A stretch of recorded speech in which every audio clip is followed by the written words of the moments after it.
கொழும்பில் சொகுசு அடுக்குமாடி குடியிருப்புகளை வாங்க, அழகான வீடுகளை கட்டிக்கொள்ள ராயல்டி இன்ஜினியரிங், வெள்ளவத்தை ஐபிசி ரோட்டில், வெள்ளவத்தை ஃபசஸ் லேனில்.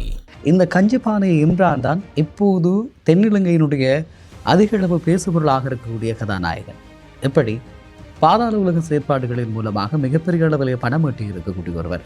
தென்னிலங்கையில் இடம்பெறுகின்ற ஒவ்வொரு கொலை சம்பவங்களிலும் அந்த தோட்டாரவைகளை ஆராய்கின்ற போது KPI என்று சொல்லி எழுத்துக்கள் அந்த தோட்டாக்களில் இருக்கிறதா. இலங்கையை ஆண்டவர்கள், ஆட்சி செய்தவர்கள், ஆண்டு கொண்டிருக்கக்கூடியவர்கள் எல்லோருமாக பதில் சொல்ல வேண்டிய தேவை இருக்கிறது. ஒரு விடயம் மிக தெளிவாக காலம் உணர்த்து நிற்கிறது. எப்படி வடக்கு கிழக்கு போதைப் பொருளினால் சீரழிக்க முடியும், வடக்கு கிழக்கு முழுவதும் எப்படி போதைப் பொருட்களை விநியோகிக்க முடியும், வடக்கு கிழக்கு எப்படி இராணுவ நெருக்கடிக்குள் வைக்க முடியும், இதையெல்லாம் திட்டமிட்டு ஸ்ரீலங்காவினுடைய சிங்கள தரப்பு செய்தது. வடக்கு கிழக்கிலே இராணுவ குவிப்பு இருந்தது, போதைப்பொருள் விநியோகம் இருந்தது, துப்பாக்கிச் சூடுகள் இருந்தது. ஆனால் இன்று காலம் தானாக முன்வந்து காலம் ஒரு தீர்ப்பு எழுதி தென்னிலங்கையில் இதையெல்லாம் செய்து காட்டிக் கொண்டிருக்கிறது. ஆகவே ஈழத்தமிழர்களுடைய இருப்பை நிலைகுலைய செய்ய வேண்டும் என்பதற்காகவும் அவர்களுடைய வலுவான கட்டமைப்பை புதைக்க வேண்டும் என்பதற்காகவும் செயற்பட்டவர்கள் இன்று தங்களுக்குள் இடம்பெறுகின்ற அநீதிகளை தக்க வைத்துக் கொள்ள முடியாமல் தடுமாறிக் கொண்டிருக்கிறார்கள்.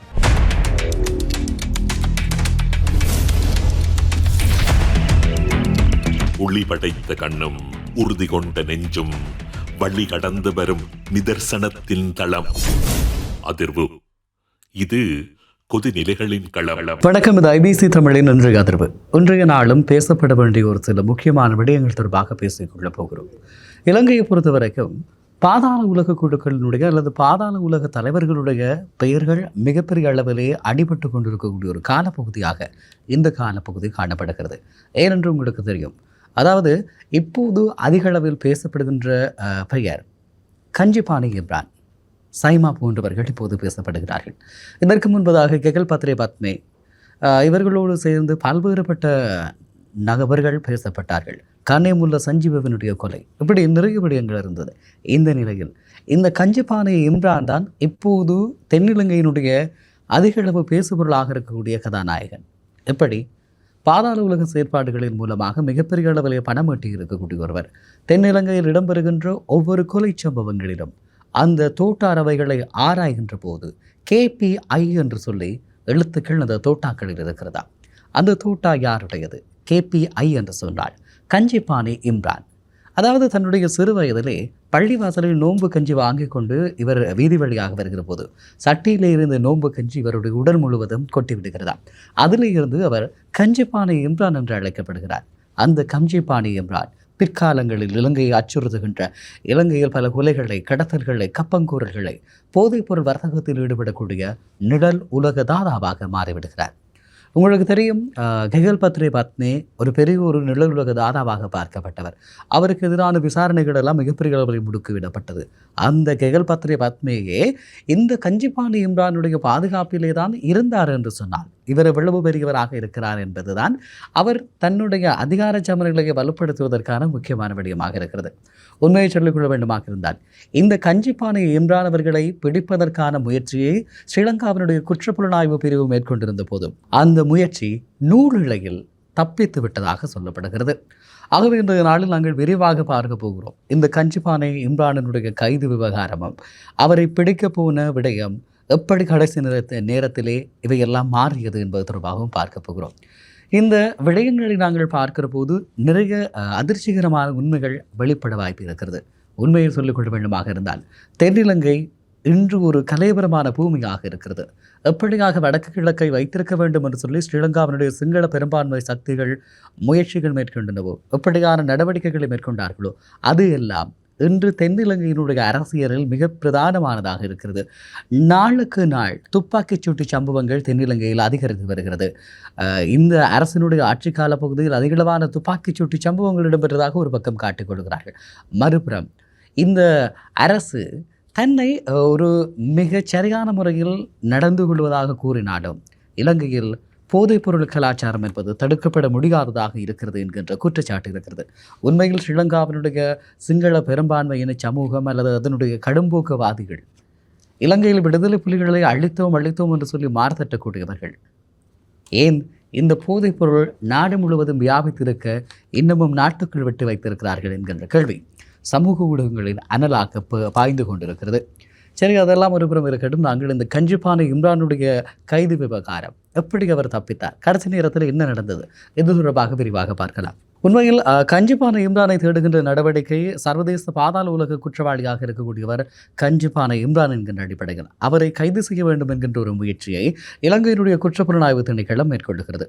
அப்படியாக வருகிற போது உதவி போலீஸ் அத்தியட்சகர் ஏஎஸ்பி ரொஹான் உலுகல, உங்களுக்கு இந்த பேர் ஞாபகம் இருக்கும், கெகல் பத்ரே பத்மே, அதே போல் இஷாரா சபந்தி போன்றவர்களுடைய கைது விவகாரத்தில் இருந்திருக்கக்கூடிய முக்கியமான அதிகாரி. இந்த கைதுகளின் போதெல்லாம் இவரிடம் லஞ்சம் பேசப்பட்டது, உங்களுக்கு இவ்வளவு தருகிறோம், எங்களை விடுங்கள் என்று சொல்லி. ஆனால் அவை எல்லாவற்றையும் கடந்து அவர் கைது செய்து நாட்டுக்கு கொண்டு வந்தார் என்கின்ற அடிப்படையில் அவர் மீதான பெயர் உங்கள் எல்லோருக்குமே ஞாபகம் இருக்கும். இவ்வளவான ஒரு அதிகாரி தான் இந்த கைது நடவடிக்கைக்கும் புறப்படுகிறார். குறிப்பாக மலேசியாவிலே இந்த சம்பவம் இடம்பெறுகிறது. இறுதி நேரத்திலே இலங்கையினுடைய காவல்துறையில் இருக்கக்கூடிய சில கருப்பாடுகள் இந்த விவகாரத்தை கஞ்சிப்பானை இம்ரானுக்கு சொல்லிவிடுகிறார்கள். இதன் அடிப்படையில் அவர் நூலிலேயே தப்பித்து ஓடிவிடுகிறார். கைதாகக்கூடியவர் சைமா. அதாவது இந்த கஞ்சிப்பானை இம்ரானுடைய ஒரு நிழல் முகமாக இருந்திருக்கக்கூடியவர், பாதாள உலகத்தினுடைய சமூக ஊடக மேலாளராக இருந்திருக்கக்கூடியவர். அப்படி என்று சொன்னால் இந்த கஞ்சிப்பானை இம்ரான் பிறரை அச்சுறுத்துகின்ற, இவரை கொல்லுவேன், அவரை சுடுவேன், கடத்துவேன், உங்களை கப்பம் தரவில்லை என்றால் இப்படி செய்வேன், அப்படி செய்வேன் என்றெல்லாம் இவர் ஒரு காணொலி விடுவார். அந்த காணொலிகளை சமூக ஊடகங்களில் பதிவேற்றுவது இவர்தானா. இவருடைய பெயரிலே தான் கஞ்சிப்பானை இம்ரானுடைய பல சொத்துக்கள் இருந்ததாக சொல்லப்படுகிறது. இப்படிப்பட்ட ஒரு மிக முக்கியமான நபர் தான் இந்த சைமா. குறிப்பாக சொல்லிக்கொள்ள வேண்டுமாக இருந்தால் இந்த ரத்மலான சைமா, இவரை பற்றியும் கொஞ்சம் விரிவாக பார்க்க வேண்டும். அப்படியாக வருகிற போது இவரை பிடிக்கின்ற நடவடிக்கையின் போது இலங்கையினுடைய போலீஸ் திணைக்களத்திலே தான் இந்த குறைபாடும் ஓட்டைகளும் இருப்பதாக சொல்லிக் கொள்கிறார்கள். மலேசியாவில் கஞ்சிப்பானை இம்ரானுடைய வலதுகரமாக இருக்கக்கூடிய சொத்துக்களை நிர்வகிப்பவராகவும் இருக்கக்கூடிய சைமா பிடிபடுகிறார். ஆனால் கஞ்சிப்பானை இம்ரான் தப்பித்து விடுகிறார். ரொஹான் உலுகல தொடர்பாக பேசப்பட்டிருக்கக்கூடிய விடயம், அவர் ஒரு திறமையான அதிகாரியை கைது செய்வார் என்கின்ற நம்பிக்கை இருந்தது. ஆனால் எப்படி தவறுவிடப்பட்டது என்கின்ற கேள்வி மிக பிரதானமானதாக எழுந்து நிற்கக்கூடிய நிலையில் இப்படியான கேள்விகள் எழுகின்ற போதெல்லாம் பலரும் சொல்லுகின்ற விடயம், முதலில் உங்களுடைய காவல்துறை கட்டமைப்பை வலுப்படுத்துங்கள், உங்களுக்குள்ளே இருந்துதான் தகவல்கள் கசிகிறது, இதனால் தான் இந்த முயற்சிகள் தோல்வியடைகிறது என்று சொல்லுகிறார்கள். ஆகவே காவல்துறைக்கு கஞ்சிப்பானை இம்ரான் தப்பிக்க செய்வதிலே பங்கு இருப்பதாக இந்த குற்றச்சாட்டுகள் முன்வைக்கப்படுகிறது. ஆகவே அந்த கருப்பாடுகள் யார் என்பது தொடர்பாக விசாரணைகள் மேற்கொள்ளப்படும் என அரசு தரப்பு உறுதியளித்திருப்பதாகவும் சொல்லப்படுகிறது. இப்படியான ஒரு சூழ்நிலையில் போதைப்பொருள் மாஃபியாவும் பாதாள உலகத்தையும் முற்றிலும் ஒழிக்க வேண்டுமானால் முதலில் போலீஸ் திணைக்களம் சீரமைக்கப்பட வேண்டும் என்பது இப்போது பிரதானமான பேசுபொருளாக மாறியிருக்கக்கூடிய நிலையில் இந்த விவகாரங்கள் மிகப்பெரிய அதிர்வலைகளை ஏற்படுத்தி இருக்கிறது. இப்படி இருக்கக்கூடிய நிலையில் மலேசியாவிலே கைது செய்ய முயற்சித்த கஞ்சிப்பானை இம்ரான் இப்போது குறிப்பாக இந்தோனேசியாவுக்கு தப்பி ஓடி இருப்பதாக சொல்லப்படுகிறது. இறுதிக்கட்டத்திலே கிடைத்திருக்கக்கூடிய தரவுகளின் அடிப்படையில் கஞ்சிப்பானை இம்ரான் தப்பி ஓடிவிட்டார்.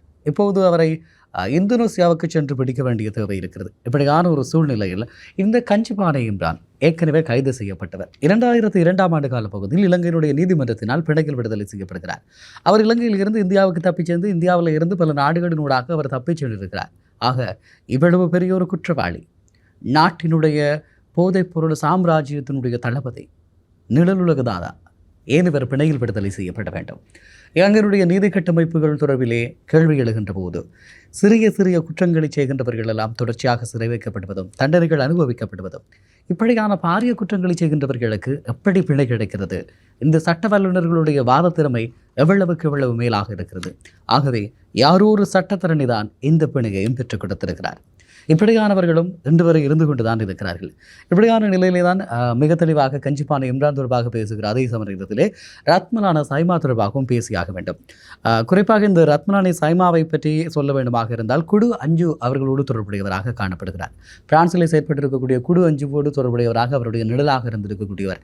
அவரோடு ஏற்பட்டிருக்கக்கூடிய அந்த பிரிவின் பின்பதாக கஞ்சிப்பானை இம்ரானோடு சேர்ந்து விடுகிறார்.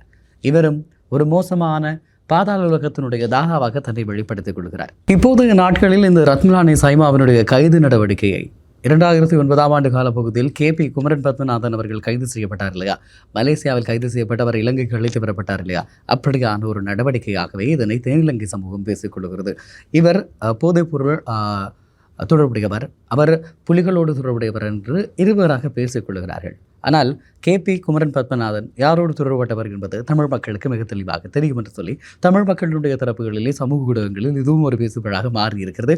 ஆகவே இது பேசுபொருளாகுவதற்கு இந்த விவகாரங்கள் தான் முக்கியமான காரணங்களாக இருந்திருக்கிறது என்பதையும் இந்த நேரத்தில் சொல்லிக் கொள்ளக்கூடிய அதே நேரத்திலே குறிப்பாக ஏன் இலங்கையில் இந்த தொடர்ச்சியான பாதாள உலக தலைவர்கள் நடமாடுகிறார்கள், அவர்கள் சக்தி வாய்ந்தவர்களாக இருக்கிறார்கள், இப்படியான நிறைய கேள்விகள் இருக்கிறது. இந்த வரலாறு என்பது, இந்த பாதாள உலக வரலாறு என்பது இன்றைக்கு நேற்று அல்ல. ஜே.ஆர். ஜெயவர்தனவனுடைய காலப்பகுதியிலேயே கோணவல சுனில் என்று சொல்லக்கூடிய பாதாள உலக தாதா ஜே.ஆர். ஜெயவர்தனவனுடைய நிழல் செயற்பாடுகளை செய்து கொண்டிருந்தார்.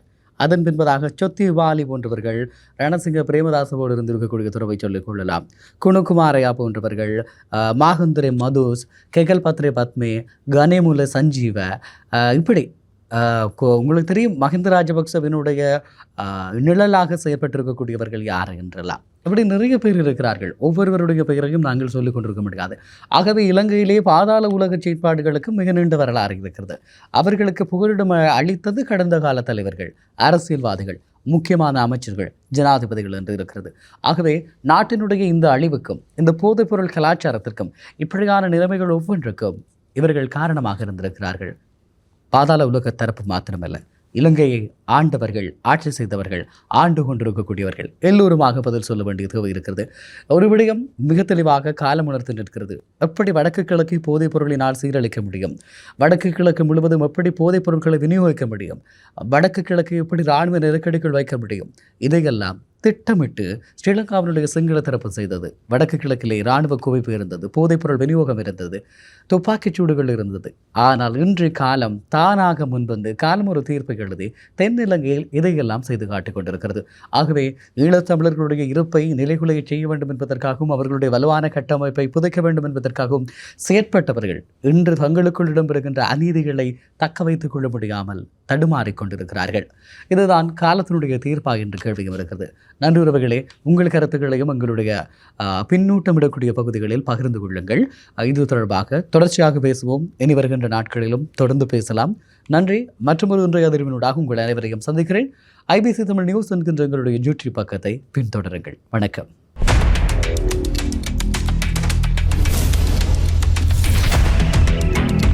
ஒளி படைத்த கண்ணும் உறுதி கொண்ட நெஞ்சும் வழி கடந்து வரும் நிதர்சனத்தின் தளம். அதிர்வு. இது கொதிநிலைகளின் களம். கொழும்பில் சொகுசு அடுக்குமாடி குடியிருப்புகளை வாங்க, அழகான வீடுகளை கட்டிக்கொள்ள ராயல்டி இன்ஜினியரிங் வெள்ளவத்தை IBC ரோட்டில், வெள்ளவத்தை ஃபசஸ் லேனில்.